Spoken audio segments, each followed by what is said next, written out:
In 1969, I was working at WPGU. It was the start of my junior year, and I had a roommate who was in student government, and he had an idea about starting some kind of a record ordering service, and he asked if I wanted to help set it up because he didn't know anything about it.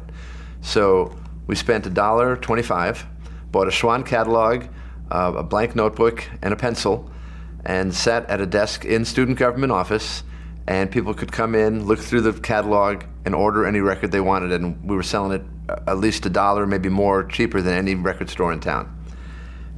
The idea caught on by word of mouth, so that within a week we were selling 50 to 100 records a day. And the distributor who we were buying from out of Chicago said, "Hey, what if you guys actually had some records there for people to look at?" And he was willing to give us 30 days credit because we were part of the university. And so that's when it really became fun, because then we would order in all the new releases. Well, the first day we ordered 25 copies of Volunteers by Jefferson Airplane and sold them all in an hour. So the next day we brought in 50 of that and 25 of, I think, Strange Days by the Doors, and sold most of those. And we just took off from there. At the time we were called the UGSA Record Ordering Service, standing for the Undergraduate Student Association Record Ordering Service.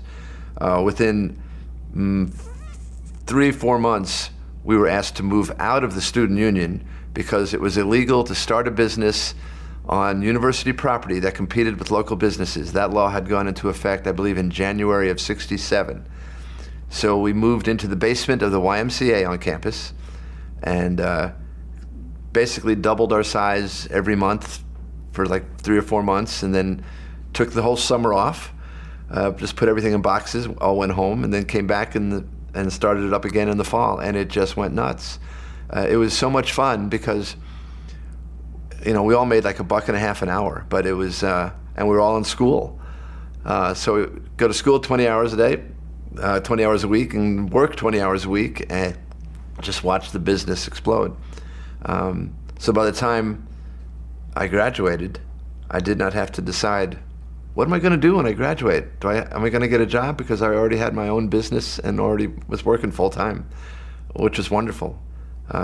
We proceeded to move to 3 different locations, getting a little bit bigger each time, and then basically established ourselves as a full-line record store, doing more business than any other record store in the area, which was pretty amazing because none of us were business majors, but we all loved music. I think probably one of the best things I can say is we helped support hundreds of musicians in town, not only by giving them jobs, but by selling their music and encouraging them to put out their own product. I think that's one of the things I worked on the hardest, was to get all my favorite bands, don't wait for the record companies, put out product, put out a release.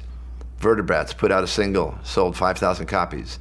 Head East put out an album, sold 10,000 copies. I mean, it was just great to be involved at that level. And then watching Dan Fogelberg bloom, just all these people that would come out of here with great music and become big stars, and we felt like we helped promote that and to do that.